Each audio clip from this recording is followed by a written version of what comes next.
அதே போல நரேந்திர மோடி அவர்கள் சிறந்த ஒரு ஆட்சியை தமிழ்நாட்டில் கொடுத்தது என்றால் அது அம்மா ஜெயலலிதா அவர்கள் தான் அப்படின்னு அங்க ஒரு ஒரு புகழாரம் சூட்டுறது அதிமுகவை கூட்டணிக்கு மறுபடியும் மறைமுகமாக அழைக்கிறாரு அப்படின்ற பார்வையில பார்க்கலாமா? செல்வி ஜெயலலிதா அவர்கள் இருந்த வரைக்கும் அந்த எல்லையிலே இருந்துக்கும், ஆந்திர எல்லையில் இங்கே மட்டும் வந்துடாத, அந்த உங்கள் வித்தையெல்லாம் அங்கே அதுக்கு அந்த பக்கமே இருக்கணும் சத்தியமாக வச்சுருந்தது. அப்படி மோடியா லேடியான்னு கேட்டு சவால் விட்டுன்னு இருந்தது.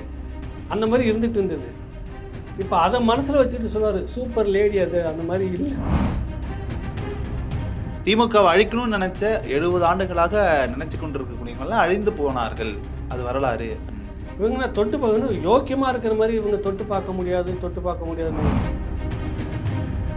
கேட்டால் வைரத்தை பதுக்கி வச்சுருப்பாங்களோன்னு மிஸ்ஸா காலத்து கொடுமை இதெல்லாம். இப்படி பண்ண அந்த இந்தியும் நான் பார்த்துக்கிட்டு இந்த கருணாநிதி உயிரோடு இருக்கிறேன்னா அந்த காங்கிரஸை வேரோடி மண்ணோடு நான் அகற்றி தான் போகணும்னு சபதம் விட்டார். தஞ்சாவூர் பக்கம்னு நினைக்கிறேன். அப்புறம் பார்த்தா நேருவின் மகளே வருக எகரே குனிஞ்சு ரொம்ப நேரம் பார்த்து யார் இப்போ கீழே வந்துருக்குன்னு பார்த்தா இவர் கருணாநிதி சார். அமைச்சர் துரைமுருகன் சொல்கிறாரு இந்திய நாடே எழுந்திருச்சு கோபாலபுரத்திற்கு அடுத்த இந்தியாவின் தலைமை ஸ்டாலின் தான் அப்படின்னு ஸ்டாலினோட பிறந்த நாள் அன்னைக்கு சொல்லியிருக்காரு. எதிர்காலத்தில் அங்கே போய் தமிழ்நாட்டை சேர்ந்த ஒருத்தர் பிரதமராக வர்றதுக்கான வாய்ப்பு இருந்தது. கெடுத்ததே இவருடைய தந்தையார் தான். சின்னம் தொடர்பாக நாம் தமிழர் கட்சி ஒரு பக்கம் சின்னம் தொடர்பாக போராடிட்டு இருக்காங்க. இன்னொரு பக்கம் பார்த்தீங்கன்னா இன்னைக்கு மார்ச் 2 திமுகவுக்கு உதயசூரியன் சின்னம் அங்கீகரிக்கப்பட்ட நாள் இன்று அப்படின்னு அவங்க பயன்படுத்துறாரு. நாங்களாம் ஒருத்தவனுக்கே பிறந்தவன்டா அப்படின்னு சொல்லணும்னா அது திமுக காரன் தான் சொல்லணும்னு சொல்லி ஒரு ஸ்டேட்மெண்ட் சொல்றாரு. ஏன்னா அவர் போட்ட பிச்சையில் நீங்கள் வாழ்ந்துட்டீங்க. அப்படி தொடக்கத்திலிருந்தே சோதனை தான் அந்த கட்சி. சீமான் சிறை, அப்புறம் திருநெல்வேலியில் திரும்ப சிறைப்படுத்துறது கருணாநிதி கோயிலில் நடந்தது. இப்படி தொடக்கத்திலேருந்தே சோதனையும் அவதூறும். அப்புறம் நினைச்சா 2 லட்சுமிகளை கொண்டு வந்துருக்கு. இது ஒரு பக்கம் நடந்துட்டு. இப்படி அவதூறுகளுக்கு மத்தியில் தான் இது நிற்கிது. என்ன ஒரு பள்ளிக்கூடம் கட்டுறதுக்கு கவுன்சிலர் கட்சியை சேர்ந்து திமுக கவுன்சிலர் ராஜினாமா பண்ணுறாங்க. நான் அடுத்த முறை எப்படி போய் ஓட்டு கேட்கறது? அந்த மனிதனுக்கு இருக்கக்கூடிய அதே குணம் உங்ககிட்ட மட்டும் இருந்துச்சுன்னா அதில் ஒரே ஒரு போதை பொருள்ன்றதுக்கு அவங்களுக்கு என்னன்னா குட்கா மட்டும்தான். ஒரே ஒரு முறை திமுக தனித்து நின்று நான் இந்த முறையில் நாங்கள் ஜெயிச்சு காட்டுறோன்னா அதிமுக இருந்த வரைக்கும் அந்த அம்மா எடுத்தோன்னே போலீஸும் நடவடிக்கை இருக்குல்ல, ஆளுங்கட்சியில் இருக்கக்கூடிய உள்ளூர் பகுதியில் இருந்துட்டு மேலே எடுத்த பகுதி வரைக்கும் கண்டுக்கலன்னா அப்போ அதுக்கு யார் தொடர்பு? உங்களுடைய அனுசரணை இல்லாமல் இவ்வளோ நடமாட்டம் இருக்குமா? இல்லை.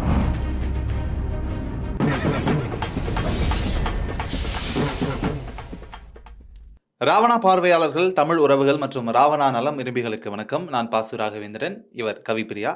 கதைக்கலாம் வாங்க நிகழ்ச்சிக்கு தங்களை அன்புடன் வரவேற்கிறோம். வணக்கம் ஐயா. வணக்கம். எப்படி இருக்கீங்க? நல்லா இருக்கேன். ரொம்ப முகமலர்ச்சியோட இருக்கிறத பார்த்தா நிறைய நல்ல செய்திகள் வந்திருக்கும் போல இருக்கு. ஒரு செய்தியும் இல்லை, போராட்ட செய்தி தான் ஓடிட்டு இருக்குது. பார்க்கலாம். நாங்க கொஞ்சம் வறுத்து எடுக்க வேண்டிய கேள்விகள் கொஞ்சம் இருக்கு. முதல்ல நம் மாநிலத்தின் முதலமைச்சர் திரு மு.க. ஸ்டாலின் அவர்களுக்கு பிறந்த நாள் வாழ்த்துக்களை தெரிவிச்சுப்போம். ராவணா சார்பாக அவர் 100 ஆண்டுகளை தாண்டி தந்தையை விட இன்னும் கூடுதலாக நீடித்து வாழ வேண்டும் என்று நம்மளும் மக்கள் சார்பாக வேண்டிக்கிறோம். இந்த பிறந்த நாளை ஒட்டி. நீங்க எதுவும் கவிதையெல்லாம் எழுதலைங்களா? யாருக்கு? ஐயா முதல்வருக்கு. இல்லை, அதுக்குன்னு ஒரு குரூப்லாம் இருக்காங்க. நமக்கு எழுத ஆசை தான், அவங்க போட்டிக்கு வந்துடுவாங்க. நாங்கள் இருக்கிறப்ப நீங்களாம் எழுதலாமா? நாங்களும் பத்திரிகையாளர் தானே, நாங்கள் அதுக்குன்னு நிறைய இதெல்லாம் வாங்கி வச்சுட்டு வரோம், நீங்கள் போய் எழுதணும் எப்படின்னு சண்டைக்கு வருவாங்கன்னு நான் நிறுத்திட்டேன். வேற ஒன்றும் இல்லை, நமக்கு ஆசை தான் அவருக்கு எழுத. புயலுக்கு நடுவில் பூத்த பூ மாதிரி அபூர்வமான ஒரு முதல்வர். புயலுக்கு நடுவில் ஒரு புல்லாங்குழல் அப்படின்ற மாதிரி ஐயா கவி பேரரசு ஐயா வைரமுத்து அவர்கள் வாழ்த்து தெரிவிச்சிருந்தாரு. அவர் பசிக்கு அவர் பாடுறாரு. சரி, எனக்கு பசி வரும்போது நான் பாடுறேன். எனக்கு பசிக்க. சரி. பிரதமர் நரேந்திர மோடி அவர்கள் தமிழகம் சென்றாரு. பல்லடம் மற்றும் திருப்பூர் இங்கெல்லாம் இருந்து மேடைகளில் பேசியிருந்தாரு. இதை விமர்சிக்கும் வகையில் நேற்று நடந்த ஒரு கூட்டத்தில் அமைச்சர் உதயநிதி ஸ்டாலின் ஒரு ஸ்டேட்மெண்ட் சொன்னார். நீங்க கேட்டிருப்பீங்கன்னு நினைக்கிறேன். எந்த யாராலையும் மோடியே வந்தாலும் சரி, மோடியோட தாத்தாவும் வந்தாலும் சரி, அசைக்க கூட முடியாது, தொட்டு கூட பார்க்க முடியாது திமுகவை அழிக்கணும்னு நினைச்ச 70 ஆண்டுகளாக நினைச்சு கொண்டிருக்கக்கூடியவங்களாம் அழிந்து போனார்கள், அது வரலாறு அப்படின்னு சொல்றாரு. இப்போ காங்கிரஸ் நினைச்சது, காங்கிரஸ் அழிஞ்சு போனதுக்கு திமுக தான் காரணமா? கூட்டணி கட்சிப்பா? ஒருவேளை இருக்குமோ, அதுதான் நினைக்கிறேன் நான். அது பொதுவாக இவங்க சொல்ல வர்றது என்னன்னா, இது ஒரு அகம்பாவத்தின் உச்சம் அப்படின்னு நம்ம எடுத்துக்கலாம். ரோம் சாம்ராஜ்யம் இன்னைக்கு எங்கே இருக்குன்னு தெரியல. பிரிட்டிஷ் சாம்ராஜ்யம் சூரியன் அஸ்தமிக்காத இதுன்னு சொல்லுவாங்க. நாடே கிடையாது அப்படின்ற அளவுக்கு இருந்த அதுதான் இன்னைக்கு எங்கே சுருங்கி எங்கே சுருண்டு உட்காந்துக்கிட்டு இருக்குது. எப்படிப்பட்ட சாம்ராஜ்யம்லாம் விழுந்து போயிருக்கிறது. இது மக்கள் சக்தியால் கட்டி எழுப்பப்பட்டது அப்படின்னு சொன்ன ரஷ்ய இது இன்னைக்கு லெனின் சிலையை எங்கே தூக்கி எப்படி போட்டாங்கன்றதை பார்த்துருக்குறோம். வரலாற்றில் அப்படி நிறைய இருக்குது. உதயநிதிக்கு சரியாக சொல்லிக் கொடுக்கல போல இருக்குது. அதை அவங்க கட்சி ஆட்கள் கூட நேற்று எதுவும் பேசும்போது ரொம்ப உணர்ச்சி வசப்பட்டு எல்லாருக்குமே ஒரு நோக்கம் இருக்குது உள்ளார பேசக்கூடியவங்க தன்னுடைய வாரிசுக்கு ஒரு எம்பி சீட்டு எப்படியாவது வாங்கிடலான்னு ஆளுக்காள் வந்து புகழ்ந்து பேசுறதுல நிறைய நடந்துக்கிட்டு இருக்காங்க. அங்கே இப்போ அதில் சில பேர் சொல்கிறாங்க இன்னும் ஒரு 50 ஆண்டுக்கு வந்து திமுகவை தொட்டு பார்க்க முடியாது, உதயநிதி வந்து விட்டால் தாங்கி கொண்டுட்டு போவாங்கன்னு. அப்போ இன்ப நிதிக்கு அவங்க சந்தேகம், அவங்க இன்ப நிதியை கணக்கில் சேர்க்காம விட்டாங்களோ அப்படின்னு இருக்குது. சரி, உதயநிதி வரைக்கும் இன்னும் ஒரு 50 வருஷம் உதயநிதி எடுத்துட்டு போவாராம் திமுக, யாரும் தொட்டு பார்க்க முடியல. அவருக்கு பிறகு எடுத்துட்டு போவாங்களா என்னவோ. அப்புறம் இன்ப நிதினு ஒருத்தர் இருக்கிறாரு, அவருக்கு என்ன பண்ண போறீங்க? அப்போ இவர் இளைஞரடியில் இருப்பாரு. இல்லை, அப்போ அவரும் கண்டினியூ பண்ணல. அப்போ இன்னும் 100 ஆண்டு இல்லை, இன்னும் 200 ஆண்டுக்கு வாரிசுக்கு வாரிசு தானே. இங்கே இன்ப நிதிக்கு பிறகு ஒரு 50 ஆண்டுகள் அவருக்கு ஒரு ஒதுக்கணும். அப்புறம் ஒரு துன்ப நிதி வரும்ல, அதனுடைய வாரிசு, அதுக்கு ஒரு 50 ஆண்டுகள், இப்படி இல்லை போயிட்டு இருக்கும். அப்படின்னு 50ஓட முடிச்சுக்கிறார் ஒரு மந்திரி.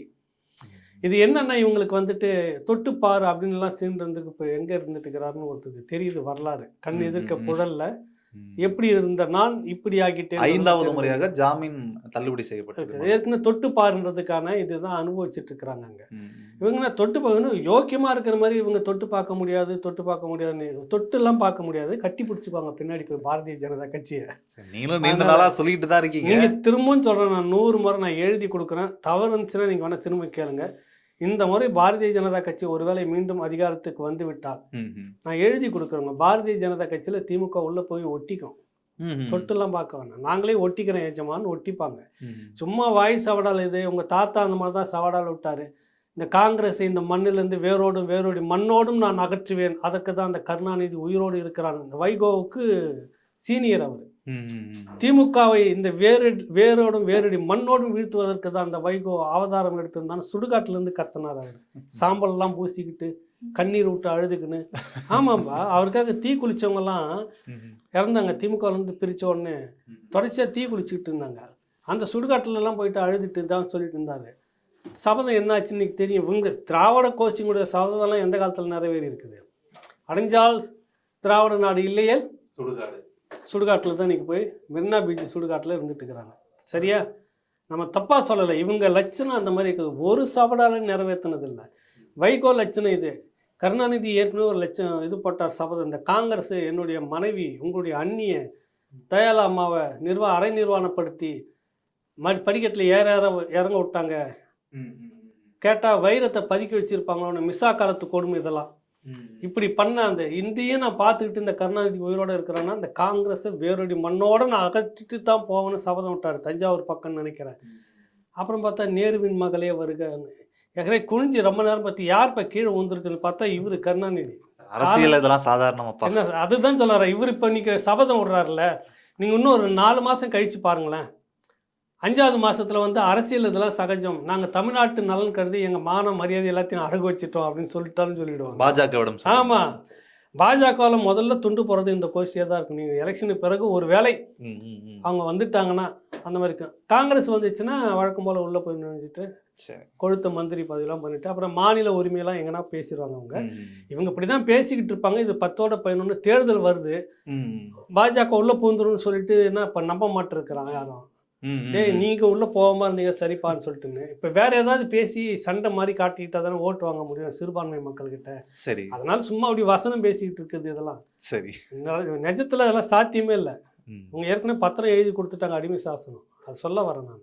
பார்க்கலாமே, தேர்தல் முடிஞ்சதான் அதனோட விவரம் தெரியும். பார்க்கலாம், அதை பார்க்கலாம். சார், அமைச்சர் துரைமுருகன் வந்து சொல்றாரு இந்திய நாடே எழுந்திருச்சு வந்து கோபாலபுரத்திற்கு வந்து அடுத்த இந்தியாவின் தலைமை வந்து ஸ்டாலின் தான் அப்படின்னு வந்து ஸ்டாலினோட பிறந்த நாள் அன்னைக்கு சொல்லியிருக்காரு. இப்போ இவங்க எந்த நாட்டில் இருக்காங்களா? இந்திய நாடே எழுந்து அப்படியே பாத யாத்திரை வருதாமா? டெல்லியில் எழுந்து வருமா? நான் எழுந்து பாத யாத்திரை நடந்து வரும் இல்லை தம்பிங்களா? நடந்து வந்து இங்கே கேட்குமா? அப்போ இது எந்த நாடு? உகாண்டாவில் இருக்குதா அது? இவர் ஸ்டாலின் இவர் இந்தியாவுக்குள்ளே தானே இருக்கிறாரு. இந்திய நாடே எழுந்து வந்து ஒரு பெரிய காமராஜர் வாரிசு இவங்ககிட்ட வந்து நீங்கள் தான் வரணும் நாட்டுக்கு, ஒரு அப்பா அழுக்கு இல்லாமல் ஒரு இளைய தலைமுறையை உருவாக்கணும், இந்த தேசத்தை கட்டி காக்கணும், நீங்கள் இருந்த மாதிரின்னு இருக்குது. முழுக்க கரப்டட் கேஸாகவே இருந்துகிட்டு இருக்குது. பட்டியல் அவ்வளோ வந்துட்டு இருக்குது உள்ளார. சொத்து எப்படியா சேர்த்தீங்கன்னா இன்ன வரைக்கும் பதில் சொல்ல மாட்டிருக்கீங்க. நான் பொதுவாக எல்லாருமே சொல்கிறேன், இப்போ இந்தியா இவரை கூப்பிடுதாம்மா. அப்படி கூப்பிடுமா ஒரு நாள் அது நடக்கும் அப்படி அதுக்கு சொல்றாரு யார் சொல்கிறது? துரைமுருகன் அதானே, சொல்றாரு. நீ பேசாமல் இன்னும் கொஞ்சம் எதனா பதவி கொடுத்தீங்கன்னா நல்லாயிருக்கும். ரொம்ப அதிருப்தியில் இருக்கிறதுல முன்னணியில் அவர் தான் இருந்துட்டு இருக்கிறாரு. பெரிய பெரிய கான்ட்ராக்ட்லாம் யாரே ஒருத்தர் அங்கே அவர் கூட இருக்கிற ஒருத்தர் சிஎம் கூட இருக்கிற எழுதி கொடுக்குற ஒரு மூத்த பத்திரிகையாளர் ரெக்கமெண்டேஷனில் போயிட்டுருக்குது. இப்போ இன்னொரு கான்ட்ராக்டரும் அவரே தான் கேட்குறாரு, என்ன பண்ணட்டும் அப்படின்னு கேட்குறாரு சிஎம் கிட்ட. ஏதாவது பண்ணுங்க அப்படின்ட்டு போகிறாரு. கொடுக்க வேணாம் அது இதுன்னு சொல்ல முடியல. அப்புறம் நான் கட்சிக்காரனுக்கு கொடுக்குறது, கட்சி வளர்க்குறது கட்சிக்காரனுக்கு கொடுக்குறதா இவருக்கே கொடுத்துட்டு போகிறதான்னு அவர் ஒரு அர்த்தத்தில் இருக்கிறதா சொல்கிறாங்க. இப்படி நிறைய சிக்கலுக்குள்ளே இருக்கிறார் அவர். இப்போ வேறு ஏதோ எதிர்பார்க்குறாரு. அது என்ன எதிர்பார்க்குறாருன்னு தெரியல. அதுக்காக இந்திய நாடு எழுந்து நடந்து வந்து கோபாலபுரத்துக்கு நல்ல வேலை ஓடி வந்துன்னு சொல்லாமல் விட்டார். அது கூடி சீக்கிரம் ஓடி போய் அங்கே சேர்ந்துருவாங்க பாருங்கள். நீங்கள் வேணா இந்த பிரதமர் எதிர்காலத்தில் அங்கே போய் சேர்ந்து தமிழ்நாட்டை சேர்ந்த ஒருத்தர் பிரதமராக வர்றதுக்கான வாய்ப்பு இருந்தது. கெடுத்ததே இவருடைய தந்தையார் தான். அந்த வாய்ப்பு இருந்தது ஜி.கே. மூப்பனார் அவர்களுக்கு இருந்தது அப்படின்லாம் நிறைய பேர் பேசிக்கிட்டு இருப்பாங்க. இப்போ நம்ம முதலமைச்சர் ஐயா ஸ்டாலின் அவர்களே பிரதமராக வர்றதுக்குன்னா நமக்கு ரெட்டை சந்தோஷம் அதில். ஏன்னா இந்த மாடலை திராவிட மாடலை இந்திய அளவில் எல்லா மாநிலத்திலும் பரப்பிடுவாங்க இவங்க, புரியுதில்ல? அதனால் அது வரவேற்கக்கூடியது தான், அது வச்சுக்கோங்க. ஆனால் இந்த அளவுக்குலாம் இப்படியெல்லாம் பேசிக்கிட்டு இருக்கிற தேர்தல் ஜுரம் ரொம்ப அடிக்குதோ என்னன்னு தெரியல அவருக்கு. பார்க்கலாம் அது என்ன நடக்குதுன்னு. இல்லை, அவருடைய மகனுக்கு அடுத்து வேலூர்ல சீட் வேணும் அப்படிங்கிற ஒரு கோரிக்கையாக கூட அதை வச்சுக்கலாம். அது நேராக கேட்டு போயிடலாம் ராகவ். அதுக்கு புலவர்கள் பாட்டு எழுதி பரிசு பெறுவது போல இப்படிலாம் பேசி இந்திய நாடே எழுந்து இவங்க ஏதோ உகாண்டாவில் உட்காந்துட்டு இருக்கிற மாதிரியும், இவரும் இந்தியாவுக்குள்ளே தான் இருக்கிறாரு. இந்திய நாடே எழுந்து வைரமுத்துக்கிட்ட எழுதி வாங்கியிருப்பாங்களோ கடனா, சார் நாங்கள் இந்த மாதிரி பேசுறதுக்கு ஒரு 4 வார்த்தை எழுதி கொடு. இந்திய திருநாடை எழுந்து நடந்து கோபாலபுர வாசலில் நின்று பிச்சை ஏந்தி நீங்கள் வந்தால் பிரதமருக்குன்னு பிச்சை கேட்கும் அப்படின்னு சொல்லி எழுதி கொடுத்துருப்பாருன்னு நினைக்கிறேன். அதை இவர் சொல்கிறாருன்னு நினைக்கிறேன். ஒரு சீட்டு வாங்குறதுக்கு என்ன பாடலாம் பட வேண்டியதுக்கு பார்த்தீங்களா? கஷ்டம். அதுக்கு தான் சொன்ன அரசியல் வேணாம் ராகவன்னு சொன்னேன். சரி, எவ்வளோ பாடுபட வேண்டியது இருக்குது பத்தியா நீங்கள் இருக்கு. அடுத்து இந்த சின்னம் தொடர்பாக நாம் தமிழர் கட்சி ஒரு பக்கம் சின்னம் தொடர்பாக போராடிட்டு இருக்காங்க. இன்னொரு பக்கம் பார்த்தீங்கன்னா இன்னைக்கு மார்ச் 2 திமுகவுக்கு உதயசூரியன் சின்னம் அங்கீகரிக்கப்பட்ட நாள் இன்று அப்படின்னு அவங்க அதை பேசிக்கிட்டு இருக்காங்க. இதை பேசும்போது நேற்று ஆர்எஸ் பாரதி அவர்கள் ஒரு வார்த்தையை கூட பயன்படுத்துறாரு. நாங்களாம் ஒருத்தவனுக்கே பிறந்தவன்டா அப்படின்னு சொல்லணும்னா அது திமுக காரன் தான் சொல்லணும்னு சொல்லி ஒரு ஸ்டேட்மெண்ட் சொல்றாரு. ஆரம்ப காலத்திலேருந்து திமுக ஆரம்பித்த காலத்திலிருந்தே ஒரே சின்னத்தில் நிற்கிற கட்சி எதுனா அது திமுக தான். உதயசூரியன் சின்னத்தில் தான் நாங்கள் நின்றுட்டு இருக்கோம் அப்படின்னு சொல்றது. அதனுடைய வரலாறு என்ன அப்படிங்கிறத நம்ம கொஞ்சம் திரும்பி பார்க்கணும். இந்த உதயசூரியன் சின்னம் கிடைத்த வரலாறு பற்றி நீங்க நிறைய டைம் பேசிருக்கீங்க. ஆர்எஸ் பாரதிக்கு என்ன பதில் சொல்றதுன்னு தெரியல. நம்ம மண்டை குழம்பு போய் பேசிட்டு இருக்கிறாரு அடிக்கடி. மற்றவெல்லாம் 10 அப்பனுக்கா பிறந்துக்கிறாரு, இவர் மட்டும் ஒரே அப்பனுக்கு பிறந்திருக்கிறாரு. ஓமைப்படுத்துறாரு. இல்லை அது ஒரு அறிவு வேணும்ல பெரிய மனுஷனுக்கு. ஊர்ல அப்படி பேசுவாங்க. அவங்க பிள்ளைங்களாம் தான் இப்போ ஐடியில் இருக்குது. ராவணாவை முடக்குனாலும் முடக்குவாங்க. ஐயோ, இந்த மாதிரி பேசுறதுக்கு முதல்ல அப்பனை முடக்க சொல்லு வாயை கொஞ்சம். அப்புறம் மற்றவங்க எல்லாருமே 10 அப்பனுக்கு பிறந்திருக்கிறானா, 8 அப்பனுக்கு பிறந்திருக்கிறானா, இவங்க மட்டும் ஒரு அப்பனுக்கு பிறந்துட்டாங்கன்னா பதிலுக்கு திருப்பி யாருன்னா ஒருத்தன் கேட்டானா எவ்வளோ அசிங்கமாக இருக்கும். சின்னம் மாறி மாறி நின்னவங்களாம். சரி, 2/3/1968 உதயசூரியன் சின்னம் இவங்களுக்கு வந்தது. அன்னிலிருந்து இன்ன வரைக்கும் நாங்கள் அதிலேயே நிற்கிறோம். அதனால் இந்த கிராமத்தில் சொல்லுவாங்கள்ல ஒரு அப்பனுக்கு பிறந்தவன்ற மாதிரி, நாங்கள் ஒரு அப்பனுக்கு பிறந்தவன்னு. முதல்ல சொந்த அப்பனுக்கு பிறந்தீங்களான்னு ஒரு கேள்வி வரும்ல. நான் சொல்கிறது ஒரு கேள்வி. சரி சரி, கட்டண அப்பனுக்கு பிறந்தங்களா அப்படின்ற கேள்வி வரும்ல. உன் பாணிக்கே நான் பதில் சொல்கிறேன். என்ன நீங்கள் என்ன வழக்கு போடுவீங்களா போட்டுக்குங்க. நீயே இன்னொருத்தன் அபகரிச்சுக்கிட்டு உட்காந்து போட்டுன்னு உட்காந்துட்டு இருக்கிற கோவிந்தசாமின்னு சொல்லிட்டு அவர் தான் சுயேட்சை சின்னத்தில் நிற்கிறாரு. ஒரு விவசாய கட்சி நடத்திட்டு இருக்கிறாரு. உங்களுக்கு உதயசூரியன் சின்னம் உங்களுது கிடையாது. அவர் வெற்றி பெறுறாரு. அவர் வெற்றி பெற்ற பிறகு அந்த சின்னம் நல்லா இருக்குதுன்னு அண்ணாதுரையெல்லாம் பேசி அட்டையை போட்டு பிறகு உங்களுடைய மந்திரி சபையில் அவருக்கு இடத்த கொடுத்து மந்திரியில் உட்கார வச்சுட்டு அவர் சின்னத்தை அவர் எங்கள் உறுப்பினர் அவர் இந்த மாதிரி இருந்தார், எங்கள் கட்சியில் இப்போ சேர்ந்துட்டாரு. ஸோ அதனால இந்த சின்னம் எங்களுக்கு வேணும்னு அப்படி நீங்கள் கேட்டு வாங்கின இன்னொருத்தனுடைய சின்னம் வெற்றி சின்னத்தை நீங்கள் அபகரிச்சிங்க. அந்த ஏஜி அப்படிங்கிற கோவிந்தசாமி ஒரு பன்னீர் சமூகத்தை சேர்ந்தவர், படையாட்சி சமூகம். அப்படி ஒரு நேர்மையான ஒரு அரசியல் கடைசி கட்டம் வரைக்கும் கருணாநிதி அவர் இருந்த வரைக்கும் கருணாநிதி பக்கத்தில் காலை போட்டுன்னு உட்காந்துருப்பார். கால் முகம் இருக்கிற பக்கத்தில் தான் கருணாநிதி உட்காந்துருப்பார். அப்படி ஒரு கம்பீரம் இருந்தது அந்த காலத்தில். ஏன்னா அவர் போட்ட பிச்சையில் நீங்கள் வாழ்ந்துட்டு இருக்கிறீங்க. சின்னம் இன்னொருத்தருடைய சின்னத்தை நீங்கள் எடுத்துக்கிட்டீங்க. கட்சிக்குள்ளே சேர்த்து பேசி ஆசை காட்டி மோசடி பண்ணுறது தானே உங்கள் வேலை. இன்னைக்கு அவர் இறக்கும்போது சொல்கிறாரு, என்னுடைய மகனும் இந்த கட்சிக்குள்ளே தான் கடைசி வரைக்கும் இருக்கணும் அப்படின்னு சொல்லிட்டு. அவருடைய மகன் தான் ஏஜி சம்பத்து. இன்னைக்கு எங்கே இருக்கிறாரு? பாஜக இருக்க விரட்டி விட்டீங்களா? கட்சியை ஆரம்பித்த அண்ணா எங்கே இருக்கிறாரு? அண்ணாவுடைய வாரிசு யாருன்னா ஒருத்தர் வச்சுருக்கீங்களா? சத்தியவாணி முத்து, இந்த 5 பேரில் அந்த 6 முக்கியமான 6 தலைவர்களும் ஒரு பெண்ணு சத்தியவாணி முத்து. உன் கட்சி கருணாநிதி முதலமைச்சர் ஆகிறதுக்கே அந்த அம்மா தான் ஓடி ஒரு பட்டியல் சமூகன்ற அந்த வழி எனக்கு எப்படி தெரியும்? அம்பட்டன்னு சொல்கிறாங்க, சிறைக்கிறவன்னு சொல்லுவாங்க கட்சிக்குள்ளார அவரை. அப்படிப்பட்ட ஒருத்தர் வந்து முதலமைச்சர் ஆகிட்டாருனாக்கா எங்களுடைய வழியெல்லாம் தெரியும் இல்லை. அதுக்காக அந்த மனிதர் முதலமைச்சர் ஆக்கணுன்றதுக்காக கேவலமாக பேசுவாங்க கட்சிக்குள்ளார, சிறைக்கிறவன் அம்பட்டான்னு. அதுக்காக அந்த சமூகத்தினை குறைச்சி பேசுறதுனால அன்னைக்கு சத்தியவாணி முத்தம்மா சொல்லி இப்படிலாம் கட்சிக்குள்ளே பேசினாங்க கருணாநிதியை. அப்படி ஒரு வழியோட வளர்ந்த மனிதன் அந்த மனிதன் நம்ம சொல்ல வரோம். அதுக்காக வேண்டியாவது நான் முதலமைச்சர் ஆக்கணும்னு அந்த அம்மா போய் சுற்றி எல்லாத்தையும் பேசி கேன்வாஸ் பண்ணி எம்ஜிஆர்கிட்ட பேசி எல்லாம் பண்ணி ஒரு முதலமைச்சராக ஆதரிக்கணுன்ற அளவுக்குலாம் பெரிய முயற்சி எடுத்தது. அந்த சத்தியவாணி முத்துனிக்கு எங்கே இருக்கிறாங்க? அவங்க வாரிசனுக்கு என்ன பதவி கொடுத்து வச்சிருக்கீங்க? அவர்களுக்கு அரசியல் நிலைப்பாடு தேவையில்லைன்னு நினைச்சிருப்பாங்களோ? இருக்காங்க, பதவி கொடுக்கல, பெரும் பதவி எதுவும் நீ கொடுக்கல. இதுதான் உங்கள் லட்சணம். நீ வந்து கோவிந்தசாமி அவர்களுடைய சின்னம் உழவர் கட்சியினுடைய அந்த சின்னத்தை எடுத்து நீங்கள் வச்சுக்கிட்டு உதயசூரியன் நாங்கள் வந்து ஒரே அப்பனுக்கு பிறந்தோன்னா இது அநியாயமா இல்லையா? சொல்லுங்கள். அவர் RS பாரதி சொன்னதுக்காக இந்த வார்த்தையை நம்ம பேசுகிற மொழியை மற்றபடி கடுமையாக பேசக்கூடிய இதுவும் இல்லை. கலைஞர் அவர்களே அந்த சமூகத்தில் இந்த தொழிலை சொல்லி நான் கொச்சப்படுத்தவும் நம்ம அப்படி சொல்லலை. அன்றைய காலகட்டத்தில் இந்த கட்சியில் இருக்கக்கூடிய சில பேர் இப்படி அவர் கொச்சப்படுத்துவாங்க. அந்த சத்தியவாணி முத்தம்மா விரும்பலை. இந்த மனிதர் தான் இப்படிப்பட்ட வழியை உணரக்கூடிய இந்த மனிதன் முதலமைச்சராக வந்தால் பட்டியல் சமூகத்துக்கான ஒரு அங்கீகாரம் இருக்குன்னு அப்படி ஆக்கணும். அந்த அம்மா தலையிலே கையை வச்சு அழிச்சிங்க, கட்சி விட்டு வெளியே போயிட்டீங்க. உங்கள் லட்சணம் இந்த மாதிரி இருக்குன்னு சொல்ல வரேன் RS பாரதி அவர்களுக்கு. அவருக்கு வரலாறு ஒன்றும் படிச்சிருக்க மாட்டார்னு நான் நினைக்கிறேன்.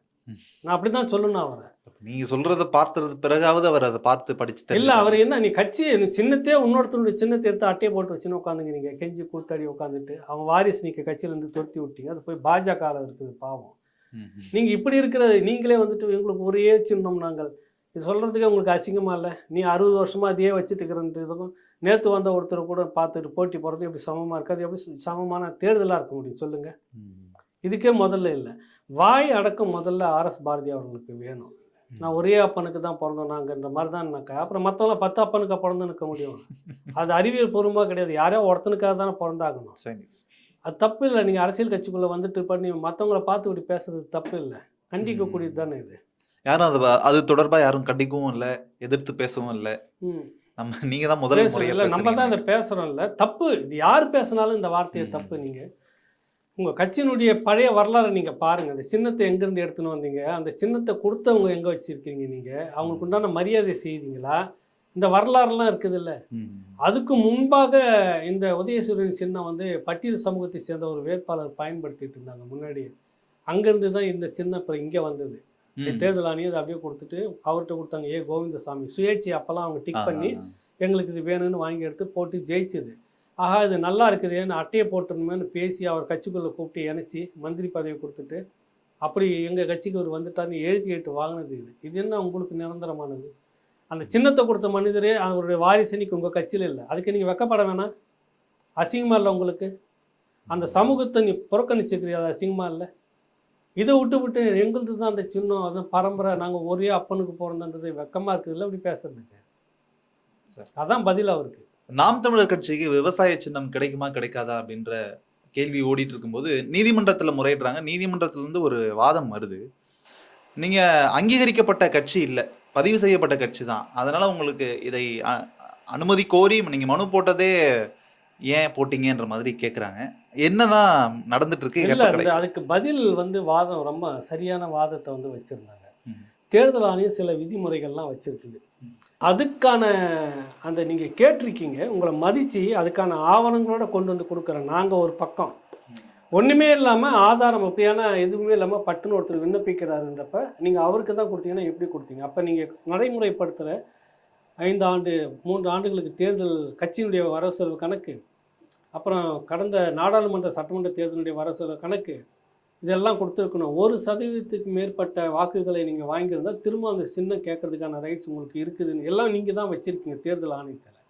இதெல்லாம் தூக்கி ஓரம் கட்டிட்டு முதல்ல வந்தால் அவருக்கு கொடுத்துட்டோம்னா முத ராவணாவில் பேசுகிறப்ப சில நண்பர்கள் அதை கிண்டல் பண்ணி பேசுனது நான் பார்த்தேன்.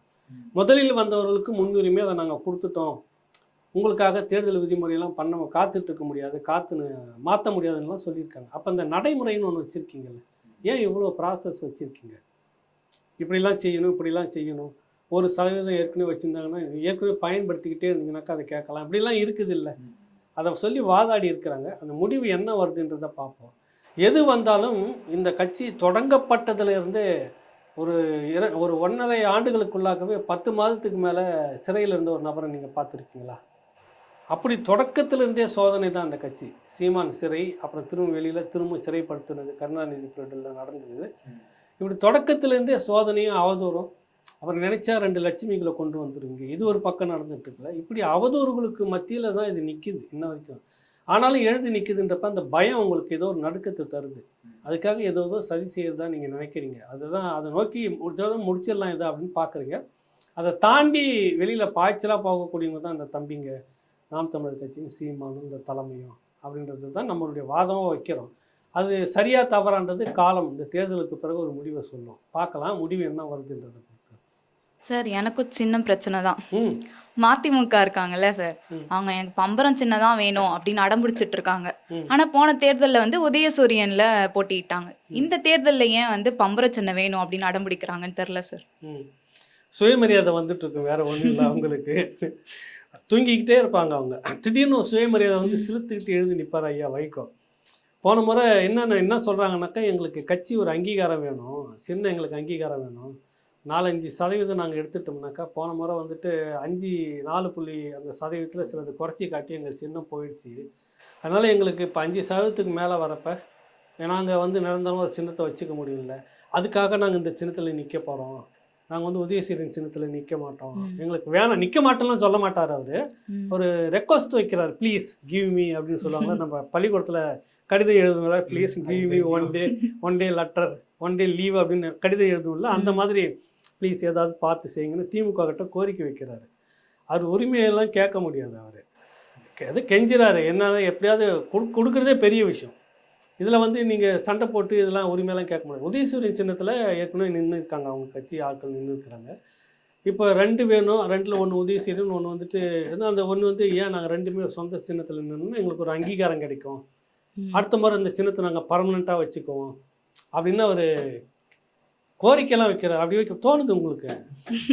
அப்படிலாம் கெஞ்சிறாரு, அதாவது கண்ணீர் மல்க வேண்டுகோள் வைக்கிறாரு. ஒருவேளை இப்பதான் ஞாபகம் வந்திருக்குமோ, நாங்களும் மாநில கட்சி தானடா, எங்களுக்கு கொடுக்க, அது அந்த மாதிரி கேட்குறாரு. அவர் திடீர்னு அவர் உணர்ச்சி வசப்பட்டு பேசக்கூடிய ஒரு ஐயா வைகோ. அதனால் திடீர்னு இப்போ ஏதோ வந்திருக்கு, இல்லை என்னன்னாலும் சரி சின்ன, ஒருவேளை இப்படி இருக்குமோ, இந்த சின்னத்தை காட்டி சீட்டு எக்ஸ்ட்ரா இல்லை வேணுன்றப்ப தகராறு வரும், தான் சாக்கு நேரம் அதிமுக போயிடலாம்ல, அங்கே சீட்டு ரெடியாக இருக்குமே. ஏற்கனவே செய்தவங்க தானேப்பா, நான் இப்படிலாம் ரொம்ப புனிதர்லாம் சொல்ல வரல, கடைசி கட்ட வரைக்கும் பேச்சுவார்த்தை நடத்தி தானே மக்கள் நல கூட்டணின்னு பிரிஞ்சாங்க. ஞாபகம் இருக்கா பழைய வரலாறு? அல்ல, அப்படியே வண்டி நேராக ஓட்டிட்டு லெஃப்ட் லைட் இண்டிகேட்டர் லெஃப்டில் போட்டுட்டு ரைட்டில் கை போட்டுட்டு நேராக வந்துட்டார் பாய்ஸ் கார்டன். எல்லாருக்குமே ஒரு லெஃப்டில் திரும்புறா ரைட்டில் திரும்புறான்னுக்கிறப்ப நேராக கார்டனில் போய் நிற்குது. திருச்சி மாநாட்டில் அவருக்கு ரொம்ப பிரம்மாண்டமான ஆள் உயர சிலைலாம் வச்சு, கட் அவுட்லாம் வச்சு, வைகோ அந்தளவுக்கு கடைசியாக பார்த்தா ஆள் வரல, எங்கன்னு பார்த்தா இங்கே நின்றுட்டு பூங்கொத்து வாங்கிட்டு நிற்கிறாரு. ஒரே நேரத்தில் நடந்தது.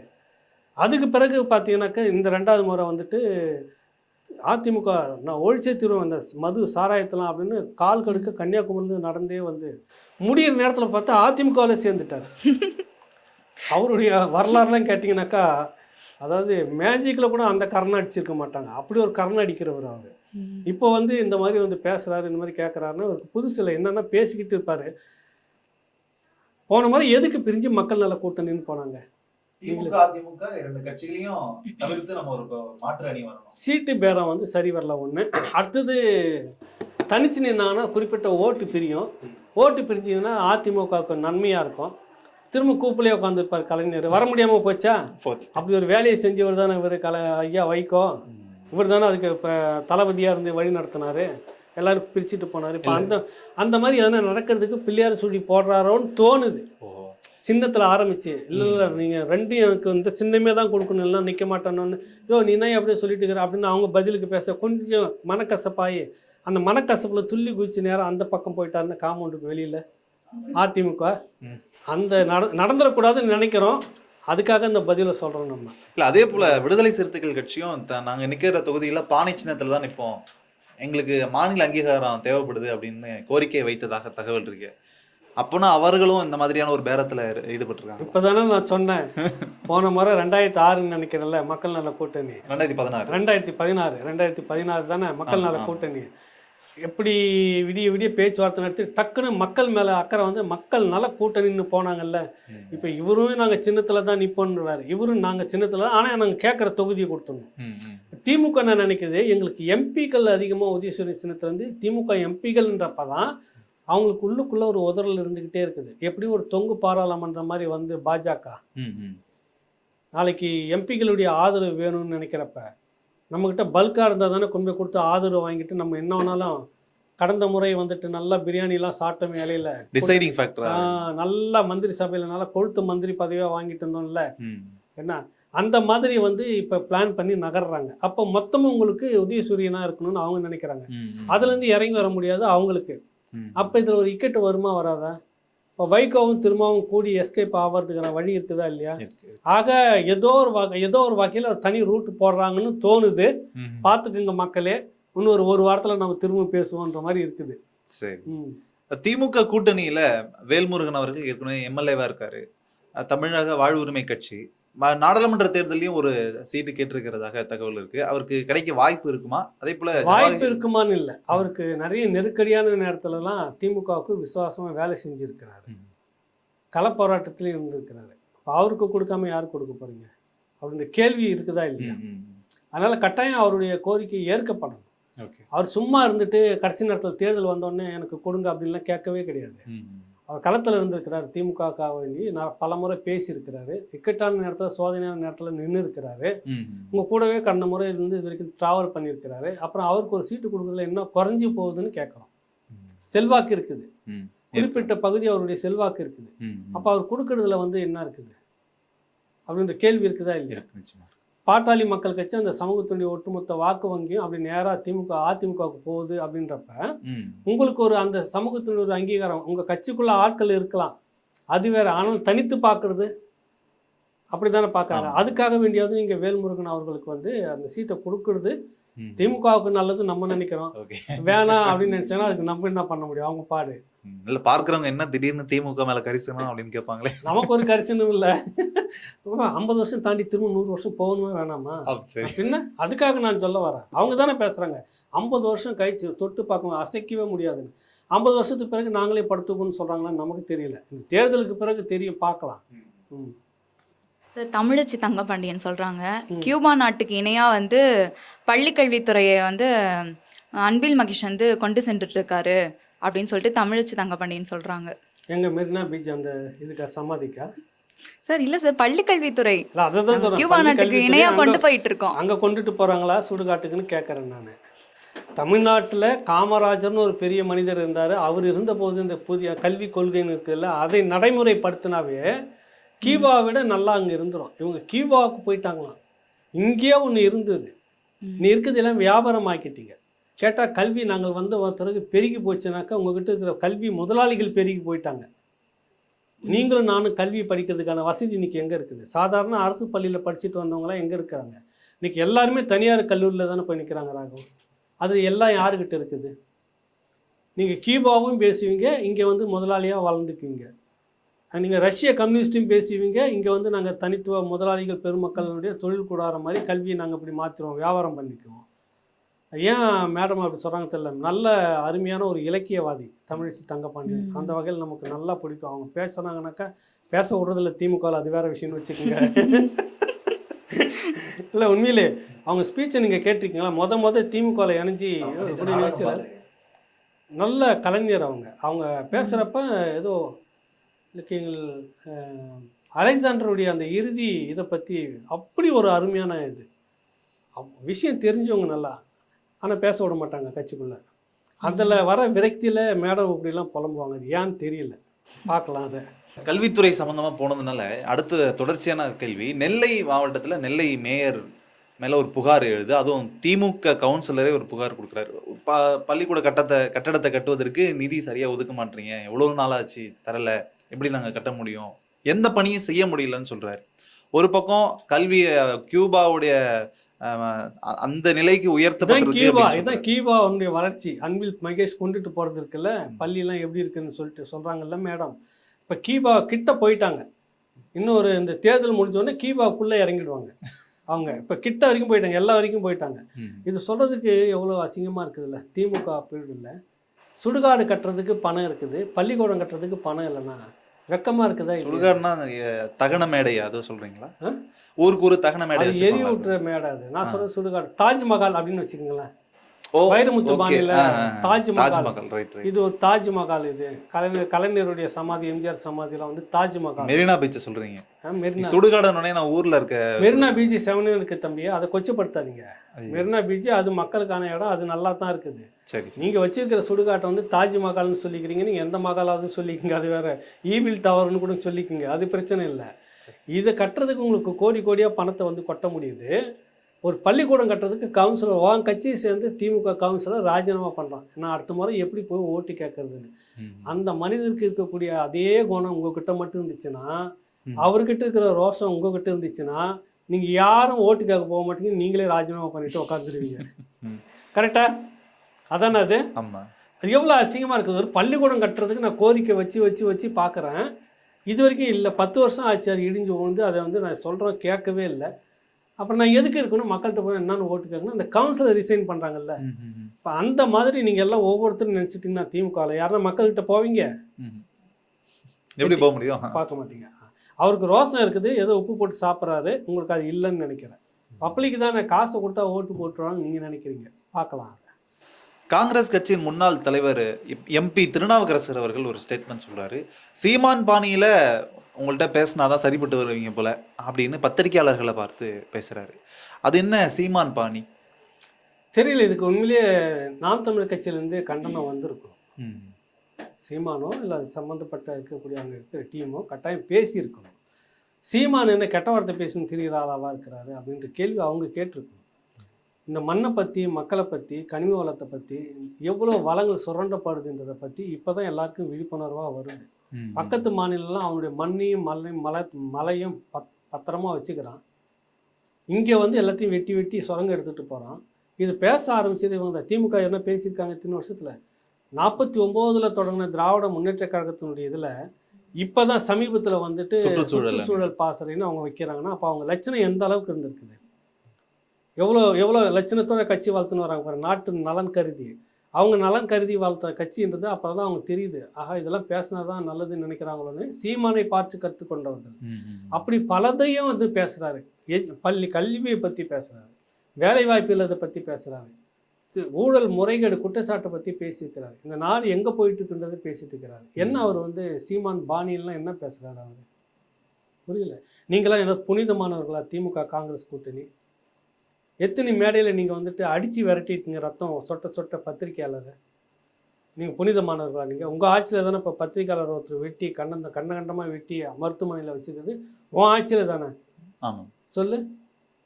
நீங்கள் வந்து அடுத்தவங்களை பற்றி பேசுகிறீங்க. காங்கிரஸ்னோ புனித மாதிரியும், நீங்கள் என்ன திமுக கூட்டணி ஏதோ புனித மாதிரியும், சீமான் தான் வந்துட்டு தவறான வார்த்தைகளை பேசிகிட்டு இருக்கிற மாதிரியும்.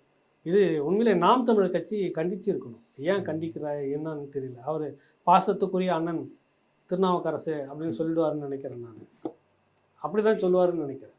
கண்டிக்கணும். இது உடனுக்குடனே வந்து கண்டிச்சிருக்கணும். எந்த அடிப்படையில் நீங்கள் பேசியிருக்கிறாங்கன்னு நினைக்கிறேன் நான். அது ஏன் இவங்களுக்கு பேசுகிறாங்க அப்படின்னு தெரியல. இவங்க கனவுலையும் கூட சீமானை மறக்க மாட்டாங்க போல இருக்குது. சீமான் ஏதோ கெட்டதையே பேசின்னு துரிகிற மாதிரியும், சீமான் பாணியில் தான் அப்படின்னாக்கா அது என்ன பாணின்னு தெரியல. இப்போ சீமான் பாணியில் மக்கள் பிரச்சனை பேசும்போது நீங்கள் யாருன்னா பேசிட்டு வெளியே வரீங்களா? இது வரைக்கும் யாருன்னா ஒருத்தர் தெளிவாக பேசியிருக்காங்களா தம்பி? இல்லை, எனக்கு தெரிஞ்சு நீங்கள் சொல்லுங்களேன். யாராவது பேசியிருக்காங்களா? திமுகவில் நீங்கள் தட்டின உடனே 50 ஆண்டுகளுக்கு அங்கே அசைக்க முடியாது, 50 ஆண்டுகளுக்கு அங்கே தொட்டு பார்க்க முடியும், இப்படியே பேசிக்கிறாங்க. அண்ணன் வேல்முருகன், ஐயா அன்புமணி ராமதாஸ் பேசிக்கிறேன் இந்த மாதிரி எண்ணிக்கைகள்லாம் வச்சு பேசுறது, எண்களை வைத்து. பாட்டாளி மக்கள் கட்சி வந்து இந்த மாதிரி நிறைய பேசியிருக்காங்க, சுற்றுச்சூழலுக்காகவும் மக்களுக்காகவும் நிறைய பேசியிருக்காங்க. நான் சொல்ல வரல, திமுக காங்கிரஸ் கோஷ்டிகளை சொல்கிறேன். தட்டுனாக்கா இவங்களுக்கு எப்போ காங்கிரஸ்காரர்கிட்ட முதல்ல காங்கிரஸ் தானே, காங்கிரஸுடைய வரலாறு அவர்கிட்ட கேட்க சொல்லுங்கள் ஐயா கிட்ட. பல திருநாவுக்கரசு கட்சி மாறி வந்திருக்காரு. எந்த கட்சி மாறினா கூட வரலாறு காங்கிரஸ் வரலாறு, அவர் காங்கிரஸுடைய பாரம்பரியத்திலேருந்து வந்தவர் தான் அவர். கேட்க சொல்லுங்கள் அவரை. கோபாலபுரம் வரலாறு தான் பேசுவாங்க. தமிழ்நாட்டுக்குள்ளே இருக்கக்கூடிய காங்கிரஸ் ஆளுங்கிட்ட தட்டி ராகுல் காந்தியை கூட மறந்துடுவாங்க, கோபாலபுரத்தை மறக்க மாட்டாங்க. தெரியுமா அவங்களுக்கு? அப்படிப்பட்ட காங்கிரஸ் ஆள் தான் இங்கே இருக்கிறாங்க. அதனால தான் அவங்க அடிக்கடி எங்களை தொட்டுப்பார், சீண்டிப்பார், தட்டிப்பார் அப்படின்னு சொல்கிற வசனம்லாம் அதனுடைய போக்கு இதுதான் காரணம். எப்படி எல்லாமே இப்படிப்பட்ட அடிமைகளாக இருந்துட்டால் நமக்கு என்ன பிரச்சனை, யாருக்கு வேணாலும் சவால் விடலாம் அப்படின்ற மாதிரி இருக்கிறாங்கன்னு நினைக்கிறேன். அதனால் அவர் திருநாவுக்கரசு வந்து அந்த மாதிரி பேசுனது கண்டனத்துக்குரியது. திருநாவுக்கரசு மாதிரி பேசணும் அப்படின்னு யாருன்னா 4 பேர் பேசுகிறப்ப எப்படி இருக்கும் அவருக்கு? தவறு, தவறான முன்னுதாரணத்தில் அவர் பேசியிருக்கிறார், கண்டிக்கக்கூடியது அது. குலசேகரப்பட்டினத்தில் வந்து ராக்கெட் ஏவுதளம் இப்போ அமைப்பதற்கான அடிக்கல் நாட்டு விழா நடந்திருக்கு சார். அது கலைஞரானதான் இந்த விடாமுயற்சியால் தான் இது நடந்திருக்கு அப்படின்னு சொல்லிட்டு கனிமொழி சொல்கிறாங்க. இது நம்பலாமா சார்? நீங்கள் நம்புறீங்களா ராகவ்? சொல்லியிருக்காங்க, ஒரு எம்பி சொல்றாங்க, ஒரு மூத்த தலைவர், நம்புறேன். சரி, நீங்கள் கோரிக்கை வச்சது நாங்கள், போராடினது நாங்கள், பாராளுமன்றத்தில் பேசுனது நாங்கள், அதனால தான் வந்தது. இது நீண்ட நாள் கோரிக்கை. ஏதாவது ஒரு ஆதாரத்தை கொண்டு வந்து வச்சுட்டு பேசுங்களேன். ஏதாவது வந்து இவங்களுக்கு என்னென்னா கையில் ஸ்டிக்கர் வச்சுனே தெரிய வேண்டியது. நீ எப்படியாவது இப்படி வேடிக்கை பார்த்தோன்னா முதுகு வந்து ஒட்டிட வந்தது அந்த ஸ்டிக்கர். புரியுதில்ல? அது எங்கள் ப்ராப்பர்ட்டின்னு ஒட்டிக்கிற ஸ்டிக்கர் அது. இதை வச்சுக்கிட்டே ஒரு 6 நூற்றாண்டுக்கு மேலே சுற்றிட்டு இருக்கிறாங்க. எதை எடுத்தாலும் பெரியார்ன வேண்டியது, இப்போ எதை எடுத்தாலும் கலைஞர்ன வேண்டியது. பெரியார் கோச்சிக்கு போகிறாருன்னு நினைக்கிறேன் நான் இதில். ஏன்னா இப்போ வந்து கலைஞர் பேரை சொல்ல ஆரம்பிக்கிறாங்க, எதுக்கு எடுத்தாலும் கலைஞர் அப்படின்னு. இந்த இது வந்தது எப்போ வந்தது, எப்போ கொண்டு வந்தாங்க, என்ன ஏது, இது வரலாறு என்ன? இதுக்கு வந்துட்டு கலைஞர் பாடுபட்டாருனாக்கா அப்போ அதிமுக ஆட்சியில் காங்கிரஸ் ஆட்சியில் 10 வருஷம் இருந்தீங்கல்ல, மந்திரி பதவியெல்லாம் வாங்கிட்டு நல்லா சாப்பிட்டுட்டு இருந்தீங்களா, ஒவ்வொருத்தரும் நல்லா உரப்பான மாதிரி கொழுத்து இருந்தீங்கல்ல. நான் சொல்கிறது பதவியை வச்சுன்னு சொல்கிறேன், உடம்பு இல்லை. நிறைய வந்தது இல்லை. அப்படியே நேராக என்ன சொல்லுவாங்கப்பா அதுக்கு, ஜாலி டூர் போகிறதுக்கு என்ன சொல்லுவாங்க, அது பிக்னிக் மாதிரி திகாரில் போய் உட்காந்துட்டு இருந்தீங்கல்ல, அதாவது அந்த இடம் தானே அது. அந்த அளவுக்குலாம் உங்களுக்கு வசதி வாய்ப்பு இருந்துன்னு சொல்ல வரேன், தப்பாக சொல்லலை. அப்படிலாம் இருக்கிறப்ப அந்த 10 வருஷத்துல ஏன் அதை கொண்டு வரல? நீங்கள் தான் முதல் 5 வருஷம் நீங்கள் தான் வந்து காங்கிரஸை தாங்கி பிடிச்சி நீங்கள் விலகிருந்தால் அது ஆட்சி இருந்திருக்காது. கரெக்டாக 2வது வருஷம் 5 வருஷமும் அவங்க கொஞ்சம் சுயமாக நிற்கிறாங்க, ஆனால் சப்போர்ட்டிவ் இருந்தது. 10 வருஷம் காங்கிரஸ் கூட இருந்தீங்க. அப்போ ஏன் குலசேகரன் பட்டியத்தில் திறக்க முடியல சொல்லுங்கள்? இதுக்கு பதில் சொல்லிட்டாங்கன்னா மற்ற எல்லாத்துக்கும் பதில் சொன்ன மாதிரி அவங்க. இல்லைன்னா திரும்ப வேதாளம் முருகுமரம் ஏறிடும், அப்புறம் திரும்ப இறங்கி விக்ரமாதித்தன் கொண்டு வர மாதிரி இவங்க பேசிக்கிட்டே தெரிய வேண்டியது தான். நம்மளும் இந்த மாதிரி உட்காந்து பதில் சொல்லிகிட்டே இருக்க வேண்டியது தான். பார்க்கலாம் அதை நம்ம. ரயில் குப்பையிலேருந்து கார்ப்பரேஷன் குப்பை வரைக்கும் எல்லாமே போதைப்பொருள் கண்டெடுக்கிறாங்க அப்படின்னு சொல்லிட்டு எடப்பாடி பழனிசாமி சொல்லியிருக்காரு. தமிழகம் வந்து போதைப் பொருளால் உருவாகி, தமிழ்நாட்டை பொறுத்த வரைக்கும், அது திமுகவை பொறுத்த வரைக்கும் போதைப் பொருள்னா அது வெறும் குக்கா மட்டும்தான். நீங்கள் பவுட்ரு இதெல்லாம் என்னம்மா நீ எதுக்கு எடுத்தாலும் சிரிக்கிறியா, வம்பா இருக்கே, என்னை மாட்டி விட்டுருவோம் போல இருக்குது. இப்போ அவங்களுடைய இலக்கியம் அறிவாலயத்தினுடைய இலக்கிய ஏடுன்னு ஒன்று வச்சுருப்பாங்க, டிக்ஷனரின்னு வச்சுட்டு. அதில் ஒரே ஒரு போதைப் பொருள்ன்றதுக்கு அவங்களுக்கு என்னென்னா குட்கா மட்டும்தான். அதை தான் பாக்கெட்டில் எடுத்துன்னு போய் அதிமுக பீரியடில் குட்கா போதைப் பொருள் எங்கே பார்த்தாலும் வெளியில் தடையை மீறி கடைகள் இருக்குது, இது வெக்கக்கேடு இல்லையா, மானக்கேடு இல்லையா அப்படின்னு சொல்லிட்டு எடுத்து போய் உள்ளே கொண்டு போய் அதை காட்டி பேசி பெரிய சர்ச்சையாகி பதிலுக்கு அவங்க வந்துட்டு சட்டமன்றத்துக்குள்ளே குட்கார போதைப் பொருள் தடை செய்யப்பட்ட பொருளை கொண்டு வந்ததே தப்பு தான், அவங்க ஒரு கேஸ் போடுறேன்னு சொல்ல இப்படிலாம் நடந்துச்சு. இப்போ அதெல்லாம் லிமிட்டு. இப்போ வந்து அதாவது உச்சம், போதையினுடைய உச்சம்னு சொல்லக்கூடிய மருந்து நடமாட்டம் உண்மையிலே கவலை அடிக்கக்கூடியதாக இருக்குது. இதுவும் திமுக வந்து விட்ட பிறகு தான், அந்த திமுக தொடங்கின ஆட்சிக்கு வந்த அதே காலகட்டத்தில் போதைப் பொருள் மன்னன் அப்படின்ற சாதிக்கு ஜாஃபர் சாதிக்கு ஒருத்தன் உருவாகிறான், கம்பெனி ஆரம்பிக்கிறான். கடந்த இந்த மே மாதம் வந்தால் 3 ஆண்டுகள், இந்த 3 ஆண்டுகளாக அவன் கடத்த ஆரம்பிக்கிறான். கடைசியாக அவங்ககிட்ட பிடிச்ச கடைசி சரக்கினுடைய மதிப்பு மட்டும் 50 கிலோ, மதிப்பு 2000 கோடி. இது வரைக்கும் 45 முறை அனுப்பியிருக்கிறாங்கன்னா எத்தனை ஆயிரம் கோடி அவர்கிட்ட இருக்கும். அவர் சினிமா அதிபராக மாறுறாரு, தயாரிப்பாளராக மாறுறாரு. திமுகவினுடைய மொத்த குடும்பத்தில் அந்த பெரிய விஐபின்னு சொல்லக்கூடிய அந்த குடும்பத்துக்குள்ள இருக்கிற அத்தனை பேர் கூட நின்று அவரால் புகைப்படம் எடுத்துக்கிட்டு எல்லா நிகழ்ச்சியிலும் கலந்துக்க முடியுது. டிஜிபி கிட்ட அவார்டே வாங்குறாரு.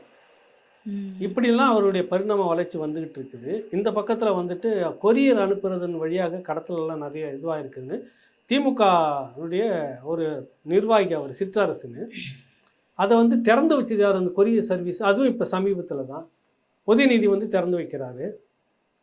அந்த விஷயத்துக்கு ஈடி வாங்க இந்த ரெய்டுக்கு வருது. போதைப்பொருள் தடுப்பு பிரிவு வந்து ரெய்டு வந்துட்டு போகிறாங்க. ஊடகம் போகுது. பாலிமர் டிவிலேருந்து ஒரு பத்திரிக்கையாளர், அந்த பத்திரிக்கையாளர் போய் கவரேஜ் பண்ணி எல்லாத்தையும் எடுக்கிறாங்க. அவரை அடித்து உடச்சி இப்போ கேஸ் ஆகிட்டு இருக்குது.